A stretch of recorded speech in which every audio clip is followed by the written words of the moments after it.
Olá, eu sou o pastor Edmar Ribeiro e hoje nós vamos falar sobre o tema despensa vazia. Fui moço e agora sou velho, mas nunca vi desamparado o justo, nem a sua descendência mendigar o pão. Salmo de número 37, versículo 25.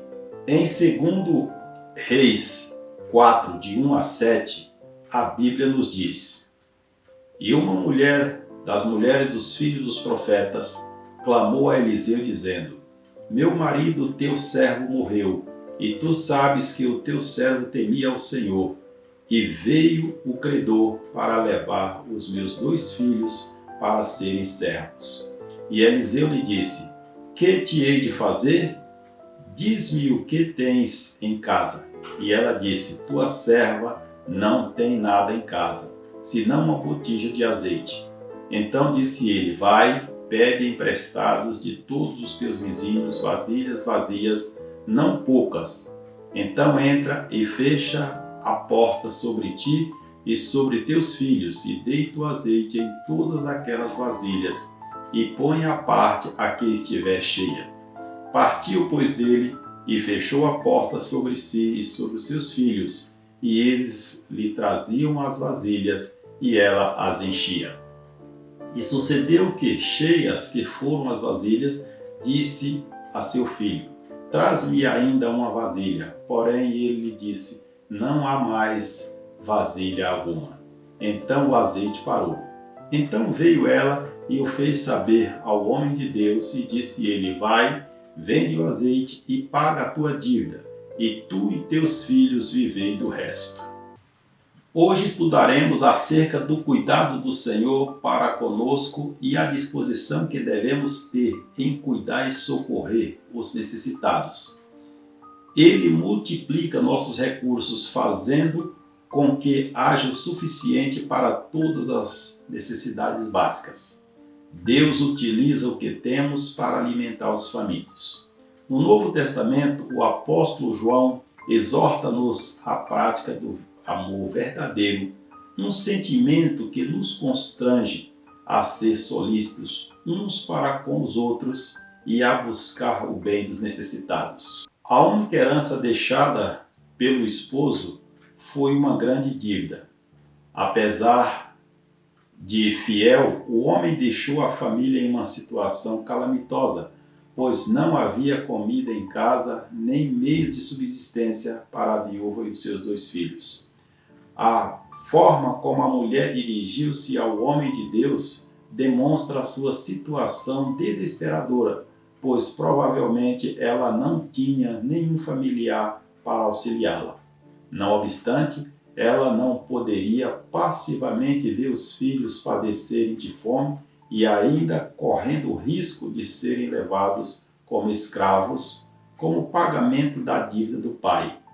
Por isso foi buscar ajuda recorrendo ao profeta Eliseu, pois sabia que, como homem de Deus, poderia interceder por toda a família. E você, o que faz quando o imprevisto bate à sua porta? Desespera-se ou vai ao Senhor? Ir a Deus significa conversar com Ele e crer em sua provisão. A Bíblia não revela o valor da dívida deixada pelo falecido, mas o certo é que era uma soma alta, pois seria necessário dar 2 filhos do casal como escravos para quitar o débito, de acordo com a lei mosaica. O devedor que não pudesse pagar o seu débito estava obrigado a servir ao credor até ao ano do jubileu. O credor estava amparado pela lei, ninguém podia repreendê-lo. Não era incomum um israelita vender-se como escravo ou dar algum membro de sua família para saldar dívidas. Tal situação ensina-nos que é preciso pensar no futuro de nossa família, bem como sermos zelosos com as nossas finanças, pois, caso sobrevenha-nos um imprevisto, os nossos não sofrerão determinado constrangimento. A mulher foi ao encontro de Eliseu, ciente de que, através dele, o Todo-Poderoso interviria. Ela fez algo incomum, pois raramente as mulheres conversavam com os homens sem serem convidadas. Contudo, ela não poderia intimidar-se com as convenções humanas. A família dependia dela para sobreviver. Foi então que a pobre mulher decidiu aproximar-se de Eliseu e relatou a sua triste história, levando o profeta a encher-se de compaixão. Então Eliseu realizou o milagre da multiplicação do azeite. Com a venda deste, a viúva liquidou o débito do esposo e ainda teve para si uma reserva financeira. Ainda que não consigamos enxergar, Deus sempre tem uma solução para os nossos momentos de angústia. E Ele age com o que temos. Quando Eliseu perguntou à mulher sobre o que ela tinha em casa, a resposta imediata da mulher foi que não havia nada além de uma botija de azeite. Essa pequena quantidade de azeite era insuficiente, mas nas mãos do Senhor tornou-se muito. Note que o profeta usou o que a mulher tinha em casa. Eliseu orientou a pedir vasos emprestados aos vizinhos, todos quantos pudessem pegar. E depois que estivesse com as vasilhas em casa, ela deveria fechar a porta e despejar o azeite nelas. O azeite cessou de jorrar da pequena botija quando não havia mais vasilhas. O Deus que servimos é um Deus de milagres. Ele multiplica o pouco que temos. Em João 6,9, a Bíblia nos mostra outro milagre. 5 pães e 2 peixinhos foram suficientes para Jesus alimentar uma grande multidão e ainda sobrar 12 cestos cheios de pedaços de pães. Mais uma vez vemos Deus multiplicando o pouco que temos. No Antigo Testamento, encontramos a provisão divina para alimentar Israel. Assim vemos Deus agindo na natureza e em sua criação, operando grandes milagres de multiplicação.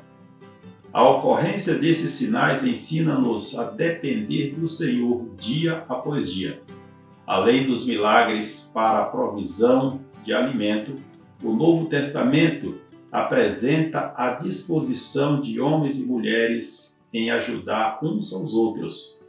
Esses irmãos desfrutavam de um sentimento de unidade que os levava a fazer o bem, movidos pelo amor fraterno que Cristo ensinou. Aprendamos, pois, com a Igreja do século I a praticarmos a generosidade e a verdadeira fraternidade. Na atualidade, Deus pode prover alimento para os seus filhos da maneira que Ele quiser, porém, convida-nos a fazer parte dessa gloriosa missão que é socorrer aqueles que estão passando por privações. O apóstolo Paulo exorta-nos a trabalhar para repartir com aqueles que estão em dificuldades. Em Tiago, a Bíblia nos fala sobre a fé sem obras. E em João, somos alertados sobre o amor só de palavras. Através da nossa vida, Deus deseja sustentar os necessitados. Não sejamos negligentes com a nossa nobre missão. Sabemos que a história do povo de Deus é marcada por milagres e provisões, pois o Senhor tem cuidado do seu povo e o seu zelo é notório. Todavia, não podemos nos esquecer de praticar o amor que o Senhor Jesus nos ensinou. O apóstolo Paulo, em seu ensinamento, diz: então, enquanto temos tempo, façamos o bem a todos. Deus pode e quer usar a nossa vida no alívio do sofrimento dos que nos rodeiam. Assistamos o nosso próximo como gostaríamos de sermos assistidos. E assim continuaremos a ter uma vida abençoada. Esse foi o vídeo da semana. Se inscreva, curta e compartilhe o vídeo. Que Deus te abençoe.